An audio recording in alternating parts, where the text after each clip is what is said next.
Muy buenas tardes, ya mismo buenas. Un nuevo programa de Zona Ciudadana.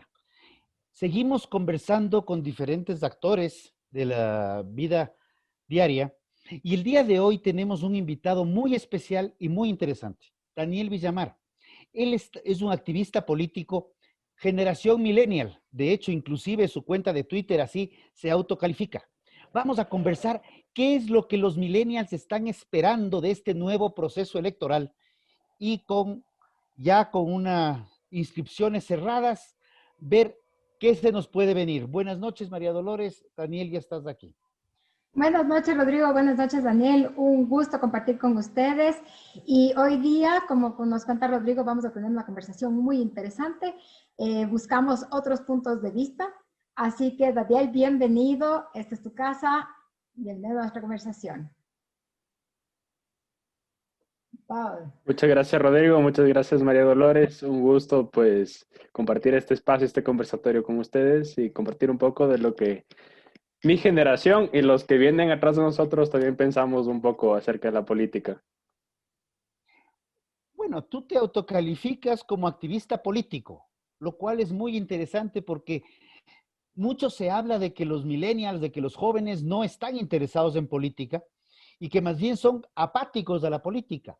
¿Cuál es la visión desde su punto de vista?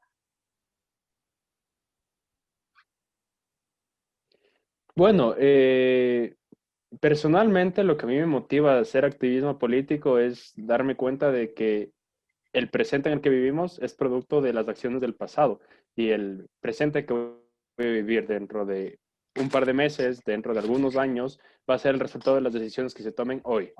Y por eso me muevo organizándome con otros grupos de jóvenes que también creemos que tomando acción el día de hoy podemos tener un futuro mucho más ecológico, mucho más colaborativo, mucho más respetuoso y tolerante con las diferencias y sobre todo que sepa generar diálogos entre los distintos sectores de la sociedad. Y mi generación, si bien es cierto, no se interesa mucho en participar directamente en la política, hay muchos jóvenes que sí creen que podemos vivir en una mejor sociedad. Y con ellos es precisamente con quienes trabajo y yo me considero parte de ese maravilloso grupo de jóvenes activos. ¿Qué es lo que están buscando ustedes? Más allá de toda esta lista que nos cuentas de ecologistas que sean más abiertos, ¿qué valores podríamos hablar acerca de estos candidatos, de estos personajes que están en otra generación y que son quienes son las caras visibles para esta cuestión política?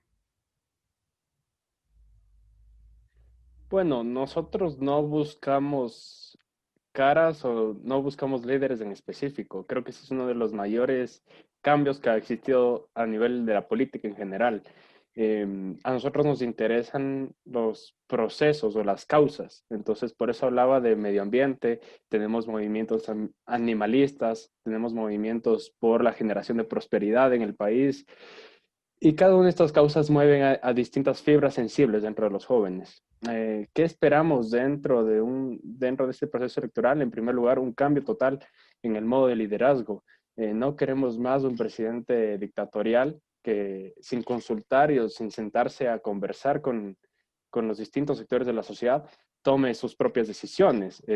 Esto es una tendencia que se vio muy marcada durante el periodo del correísmo y durante el periodo de Lenín Moreno, aunque tuvimos una fachada de diálogo, en realidad eran decisiones que se tomaban a puerta cerrada y que se imponían y que se siguen imponiendo a la sociedad y sin consultar directamente a los jóvenes cómo nos afecta. Entonces, el primer requisito, la primera característica es esta facultad de diálogo e incluso de dialogar con quien piensa distinto.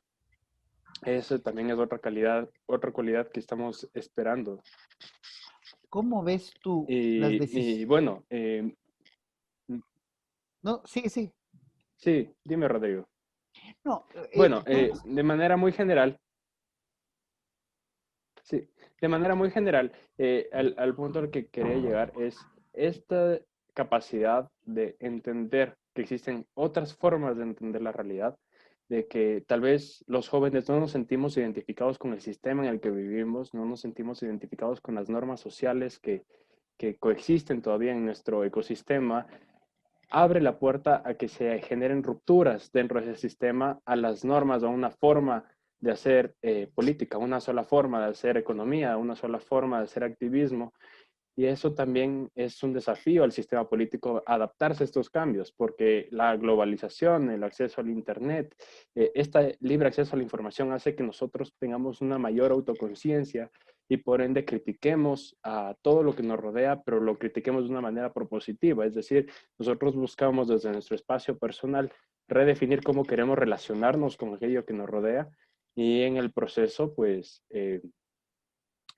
redefinir de alguna manera nuestra sociedad. A ver, ahora sí te topo el tema. ¿Cómo ves las decisiones de la alcaldía de Quito en este proceso post-pandemia?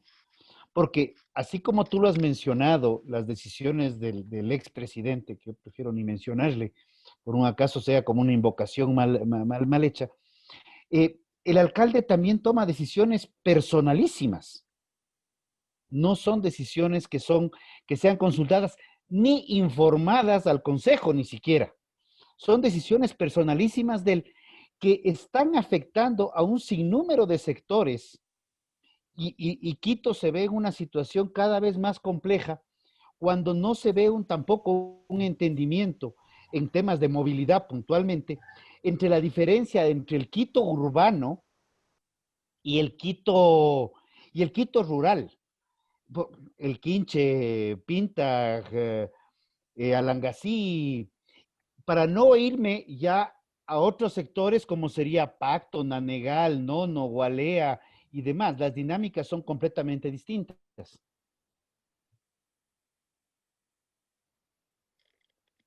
Bueno, el tema del gobierno local de Quito es muy especial porque no tenemos gobernabilidad dentro del Consejo Metropolitano. No lo tuvimos durante el anterior periodo y durante este periodo tampoco lo tenemos.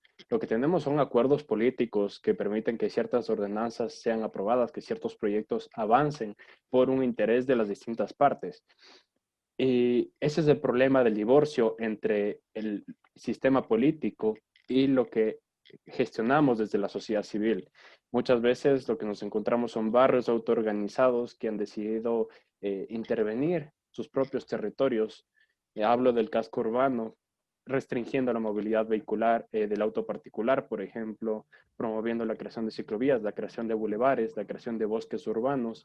Y precisamente este tipo de intervenciones demuestran otra voluntad ciudadana versus la voluntad política de mantener un cierto orden en la ciudad.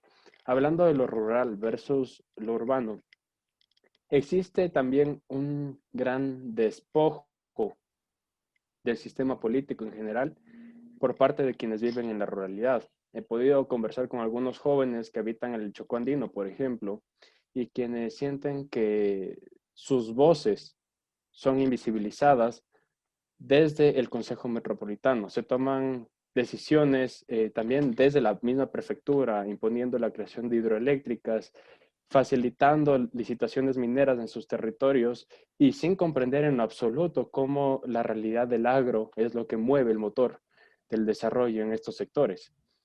Entonces, ¿cuál es la contrapropuesta? Estos jóvenes se autoorganizan promoviendo canastas solidarias, canastas agroecológicas y buscan de alguna manera posicionar esos productos en el mercado como una forma de resistencia a un sistema político que es totalmente incapaz de dialogar con los distintos sectores de los que habitan los territorios. Entonces, es un mal generalizado aquella postura de tomar decisiones desde un escritorio sin escuchar a los distintos sectores de la ciudadanía y sin ser capaz de retroalimentar las posibles decisiones que se vayan a tomar.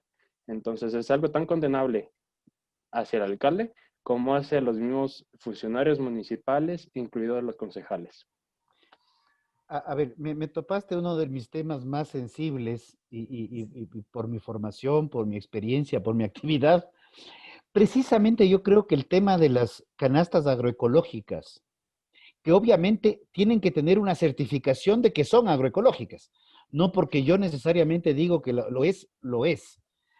Hay muchas experiencias al respecto. Más bien son mercados de nicho que deben ser potenciados y creo que la gestión privada la organización privada, buscando que tenga las certificaciones, que tenga la trazabilidad del caso, es el camino adecuado. Pero ahí yo creo que las políticas públicas deberían ser más bien transversales y no sobre rígidas, porque si es que la instancia de gobierno que corresponda te pone normas extremadamente rígidas, te pasa lo que te está diciendo. Ya no puedes ni siquiera crear por sí solo si no tienes un gobierno que te está dando pensando, te está dando creando las normas y te está pretendiendo hacer. ¿Cómo ves este proceso de transparencia y de transparentación de la sociedad? Porque vas a tener una parte de la sociedad que sí espera que el gobierno le dé haciendo todo, y hay una nueva sociedad que está esperando una globalización no solamente de información, también una globalización de mercados, en donde estas mismas canastas agroecológicas pueden llegar a tener que competir con canastas agroecológicas de otras latitudes. Y esto creo que hay que tenerlo claro y tenerlo sobre la mesa cuando se discute estos temas. Bueno, si bien es cierto, el transversalizar este tipo de políticas ayuda a que exista un sustento técnico que pueda avalar una cierta calidad en el producto. En el caso de los productos agroecológicos hablamos de las certificaciones. Hay que tener mucho cuidado con no replicar modelos de exclusión social y económica que existen en los territorios. Quien no tiene capital para invertir en un proceso de certificación, muy probablemente va a sentirse, y no solamente sentirse, va a ser efectivamente excluido de ese sistema de certificación, beneficiando únicamente a quienes tienen sí el capital y los conocimientos para poder ejecutar esos procesos.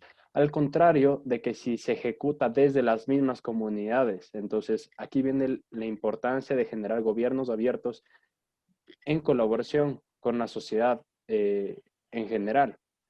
¿Cómo hacerlo? Pues promoviendo procesos de descentralización, que a partir de asambleas comunitarias se empiecen a plantear las distintas alternativas e incluso proyectos visionarios que puedan ver, precisamente como tú decías, Rodrigo, la capacidad de poder empezar a generar modelos de exportación con certificaciones de calidad, pero que sea el Estado en los distintos niveles. Estamos hablando a nivel de prefecturas, estamos a nivel de gobiernos locales, incluso parroquiales, quienes fortalezcan las capacidades del agroproductor para que pueda pasar por estos procesos de certificación sin replicar los procesos de exclusión de los cuales te hablé anteriormente. Y también es interesante ver cómo las mismas comunidades ya tienen algunas prácticas que pueden no ser reconocidas por el sistema técnico formal. Es decir, prácticas agroecológicas que han sido resilientes a la ausencia de recursos. Tal vez la inserción de alguna especie nativa que pueda controlar alguna plaga en específico dentro de las plantaciones, o la inserción de alguna especie que pueda fomentar la fertilización de los suelos en una condición muy particular. Entonces, aquí viene la importancia de un gobierno abierto y transparente, pero que también sea horizontal, que permita ser retroalimentado a través de la sabiduría y los conocimientos de la ciudadanía, que pueda tener un apoyo también del sector académico, que pueda hacer los estudios pertinentes de caso para certificar efectivamente que esas prácticas aseguran una calidad del producto y que además permitan sostener el ecosistema.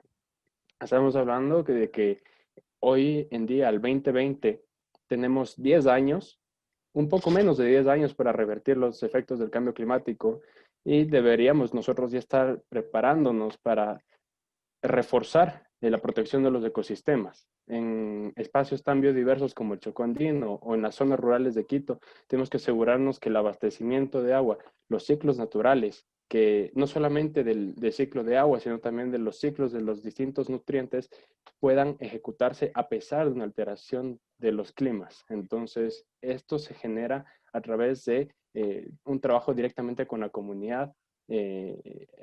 Como te mencionaba anteriormente, existen saberes ancestrales, incluso de siembra de agua, que lo que te permite eso es acudir a técnicas ya comprobadas empíricamente, que no necesariamente son reconocidas al 100% por la parte de la ciencia formal, pero igual son saberes que vale mucho la pena, pues, considerarlos. Entonces, en ese sentido, creo que la reivindicación democrática de los territorios, la reivindicación de un gobierno abierto, un gobierno transparente que pueda trabajar en conjunto con la comunidad, que la haga parte de su gestión pública, es fundamental. Porque si es que la sociedad se siente aislada, no se va a interesar en los procesos de lo público. Es lo que estamos viendo hoy en día.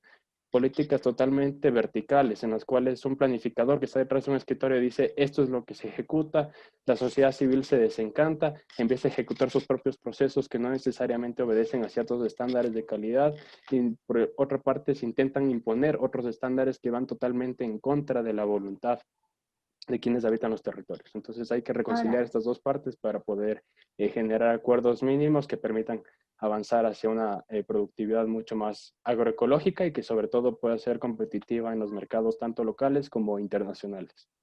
Me ahora, ¿qué encanta. pasa, por ejemplo? Hemos estado hablando de la cuestión rural, pero ¿qué pasa con las comunidades urbanas? ¿Sí? Porque en las comunidades rurales nosotros sabemos que se necesita trabajar sobre el agro, sobre tecnificación, sobre respeto a la naturaleza, sobre estos saberes ancestrales, correcto. Y, y ahora, con las comunidades urbanas, ¿qué hacemos? ¿Cuáles deberían ser las propuestas en torno a las políticas públicas de gestión sobre la comunidad urbana dentro de las ciudades? Nosotros tenemos el ejemplo en Quito, que a la final de cuentas, contigo hemos hablado muchas veces de esto antes, pero tenemos microcentros, ¿sí? Y tenemos una ciudad que tiene distintas necesidades a lo largo y ancho de todo el territorio. Entonces, ¿qué hacemos con esto? ¿Cuáles serían las propuestas detrás de las cuales deberíamos ir?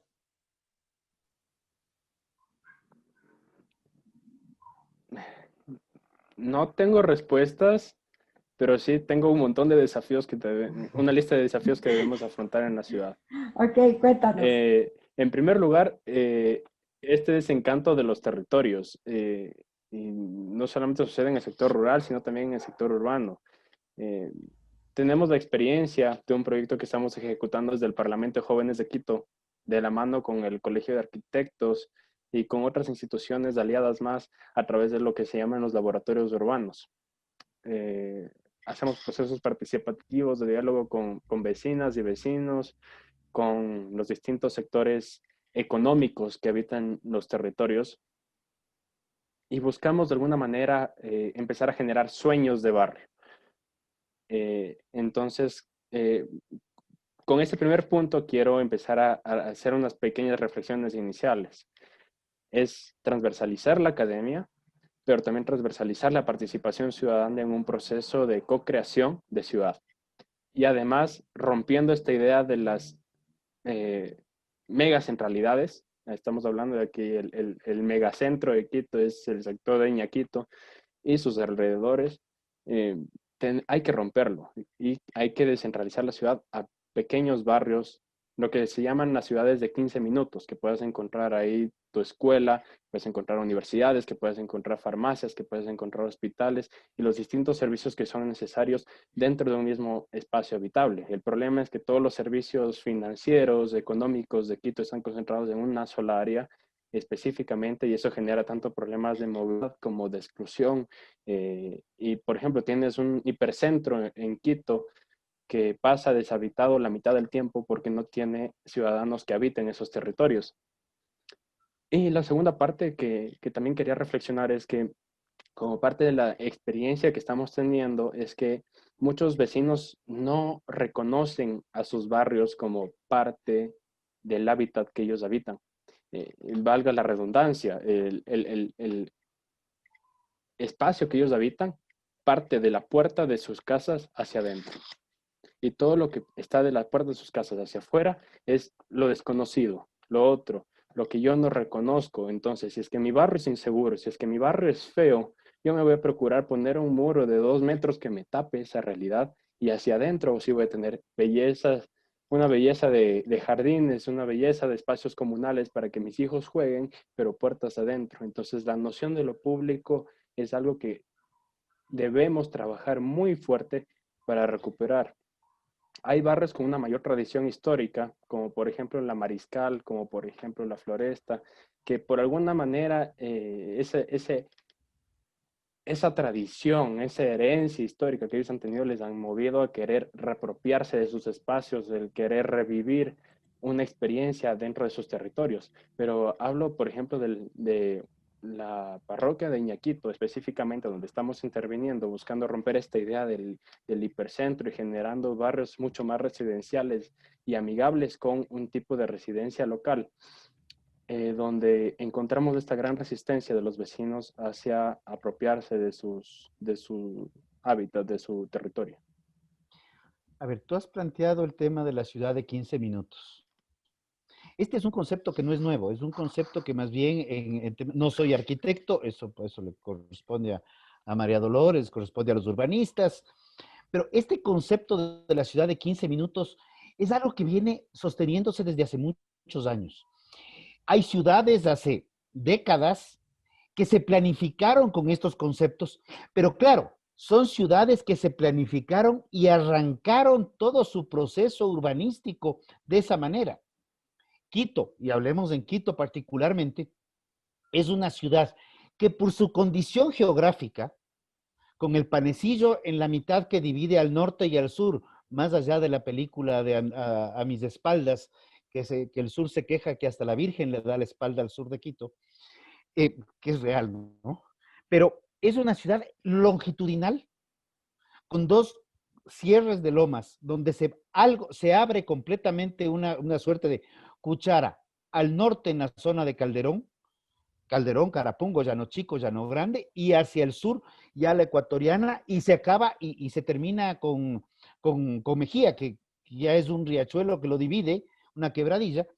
Pero ¿cómo puedes, cómo reapropiar ese espacio o cómo repensar o rediseñar sobre una ciudad hecha? Porque si nosotros queremos y pensamos, y se me ocurre ahorita, voy a pensar en la zona de Puembo, Pifo, Yaruquicheca, donde tenemos una dispersión de vivienda, donde tenemos una capacidad muy amplia para poder repensar esas zonas. Pero ¿cómo repensarlo en Quito? Y lo que tú mencionas creo que tiene que ver con algo que sí se ha perdido, que tiene que ver con identidad. La Floresta tiene su identidad. La Mariscal se recuperó a través de un proceso de que se volvió zona roja y la poca gente que quedaba habitando ahí comenzó a pelearle de nuevo, ¿ya? Pero la Floresta, claro, la Floresta en un conflicto de desarrollo hacia lo turístico, pero que no queremos, los tradicionales no queremos que entren los restaurantes, pero queremos que haya un desarrollo. Entonces, hay todavía este conflicto de épocas.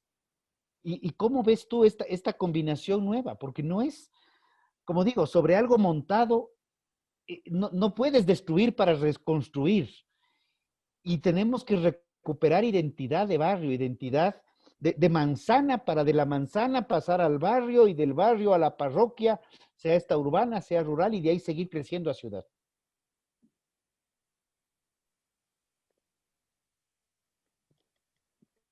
Es una muy buena pregunta, Rodrigo. Sabría iniciar mi respuesta reflexionando acerca de los procesos migratorios, no solamente del campo a la ciudad, sino también a nivel interior de la ciudad. Hay muchos barrios que se están quedando despoblados porque los hijos de quienes alguna vez habitaron los barrios tradicionales de Quito migran a zonas mucho más alineadas al hipercentro, en la ciudad, por ejemplo, buscando un mejor acceso a servicios, buscando espacios más seguros para sus hijos. Este tipo de motivaciones hace que se pierda la identidad, que quien alguna vez vivió en Chillogallo, un barrio muy tradicional de Quito, tenga que verse forzado a migrar a la zona de la prensa, por ejemplo, para poder estar mucho más cerca de sus trabajos y que no tenga que perder tanto tiempo ni dinero en movilización, hablando con una motivación muy cotidiana.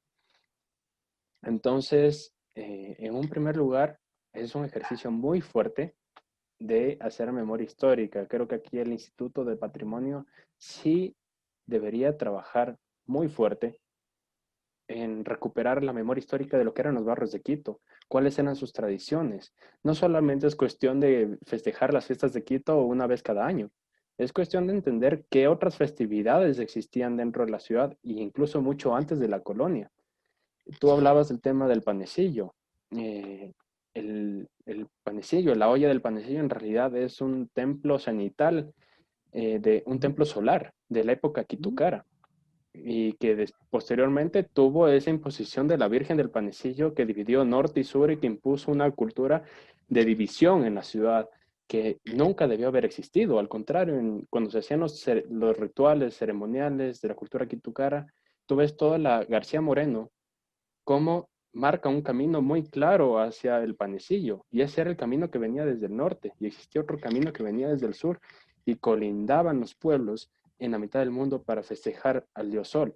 Ese tipo de rituales no solamente pueden ser recuperados para revivir una identidad quitucara, sino que también pueden ser potenciales turísticos para la ciudad. Algo que ha sido muy interesante en el proceso de la floresta ha sido este anhelo de querer convertirse en un barrio muy cultural, en un barrio que de alguna manera rescate esa memoria viviente de lo que es el barrio y de ir construyendo permanentemente cultura. Tal vez algo con lo que no cuenta la Mariscal en este momento es con ese aspecto de revivir algún tema cultural, porque la Mariscal era un barrio netamente residencial. En este momento tiene mucho problema con el tema de lo que son las zonas rojas, e incluso la vida nocturna que puede disromper con la vida cotidiana.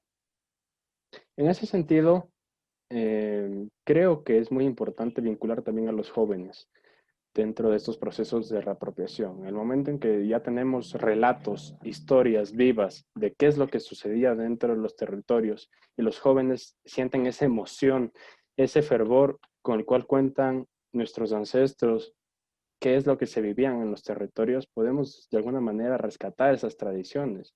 E incluso en los casos en los cuales no se pueda revivir aquello, invitar a que los jóvenes que sí habitan los barrios en este momento empiecen a soñar en un barrio mejor.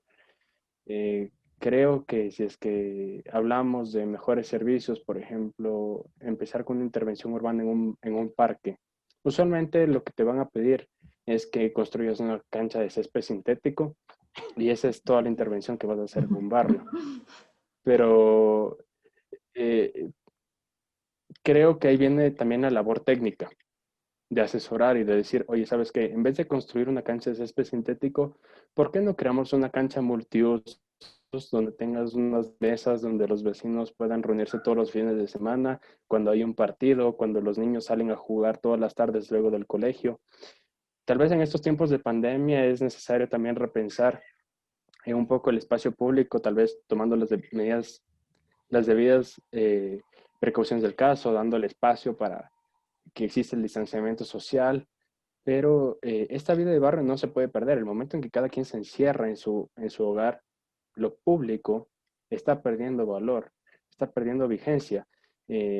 Y los ritos, los rituales, la experiencia de salir a jugar vóley todos los días sábados a las 5 de la tarde, eso es lo que mantiene vivo un barrio. Y son rituales muy cotidianos, tal vez no muy únicos, pero sí muy cotidianos que pueden reavivar todo ese tejido urbano.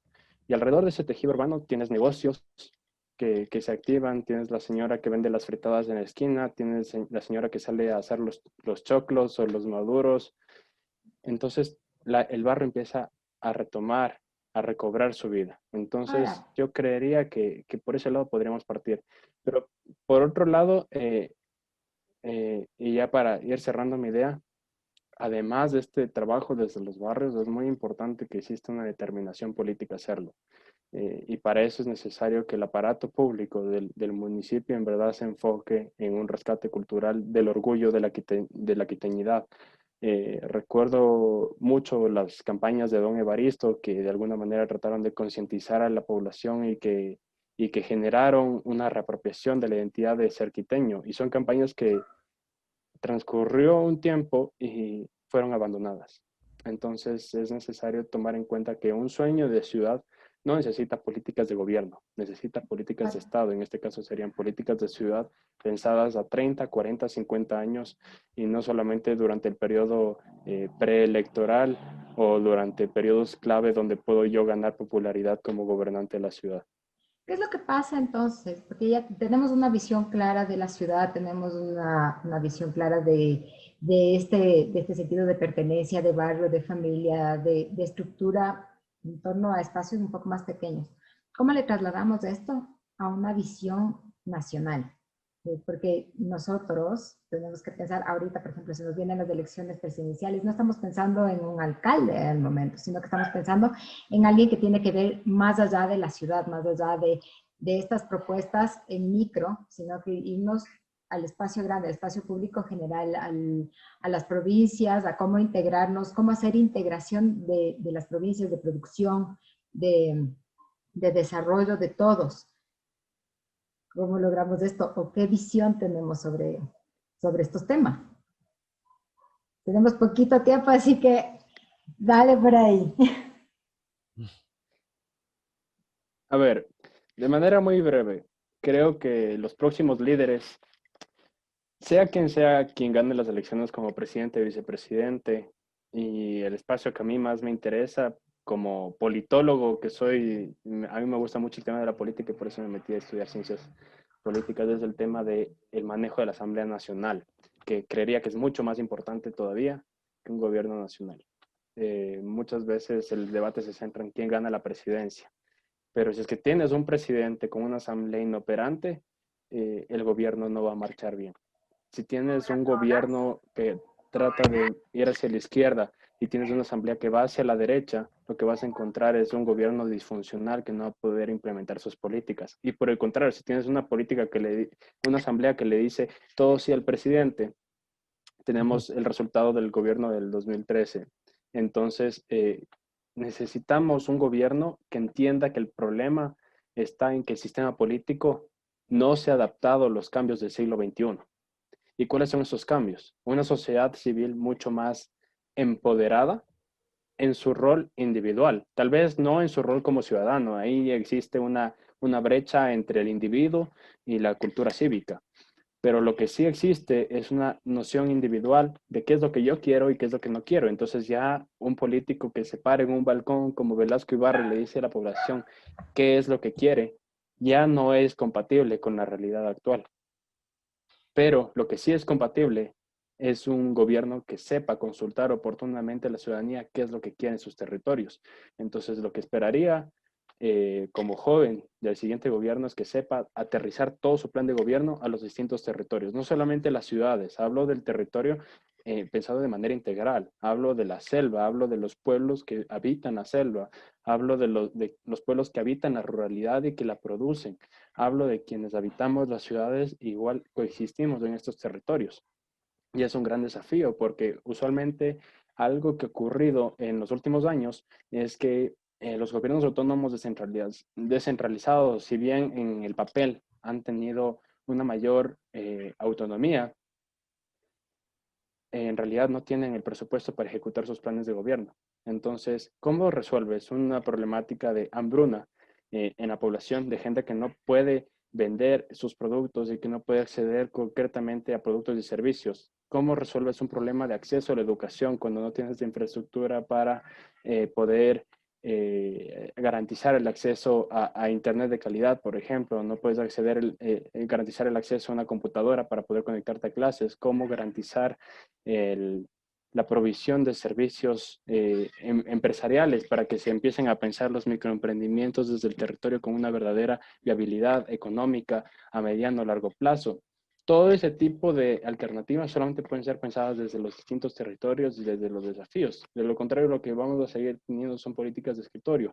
Un Ministerio de Educación que tiene una maravillosa malla curricular, de las mejores en Sudamérica, pero al no ser territorializada, simplemente se queda en papel y no puede ser implementada con procesos educativos de calidad, solamente para dar un ejemplo. Entonces creo que ese es el gran desafío del siguiente gobierno y por eso hablaba desde un inicio de la capacidad de dialogar con quien piensa distinto. No se trata de gobernar con mis gobiernos locales que son de mi propio partido, sino se trata de en verdad sentarnos como país a pensar qué realidad queremos y desde el gobierno central promover modelos de desarrollo pensados desde los mismos territorios y respetando la autodeterminación de cada uno de esos territorios, no desde una política desde el escritorio que promueve la minería, que promueve el extractivismo, sin considerar que quienes habitan ese territorio muy probablemente dependen de la agroecología para subsistir. Te agradezco profundamente. ¿Cuál sería tu mensaje final? Porque lamentablemente el tiempo no es el mejor amigo de las conversaciones, pero ¿cuál sería tu mensaje final hacia los jóvenes? ¿Hacia qué valores estaríamos apuntando?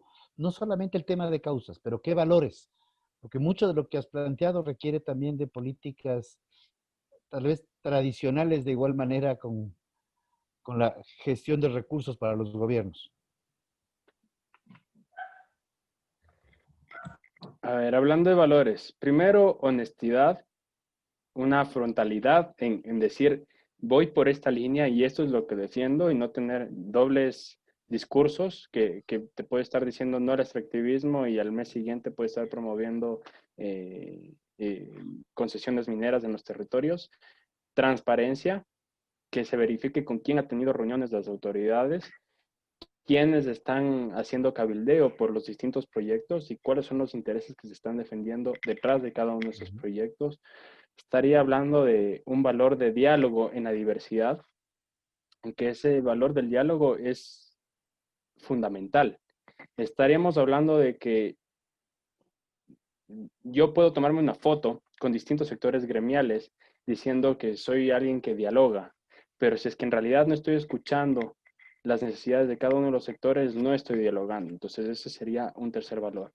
Y para finalizar, yo diría que sería un valor de la integridad, no solamente con decir y cumplir lo que digo, sino también una integridad en el sentido de que si es que yo digo que me preocupo por mi país, si es que yo digo que me preocupo por el futuro del Ecuador, si digo que me preocupo por los jóvenes, no sea solamente para ganar un voto o un apoyo electoral de momento, sino que en realidad responda a una genuina preocupación por mi sociedad. Entonces yo creería que esos 4 valores son los fundamentales para un próximo gobierno.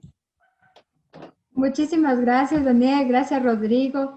Ha sido realmente un gusto conversar con ustedes esta tarde. Gracias a quienes nos están mirando. No se olviden de seguir nuestras cuentas Super Ciudadana E en Facebook, Twitter y ahora también en Instagram. Bueno, esta siempre es tu casa. Así que esperamos conversar contigo y veamos cómo nos va con los jóvenes, con este nuevo gobierno y con todo el proceso que se viene en torno a esto, ¿no? Una linda tarde para todos. Buenas noches.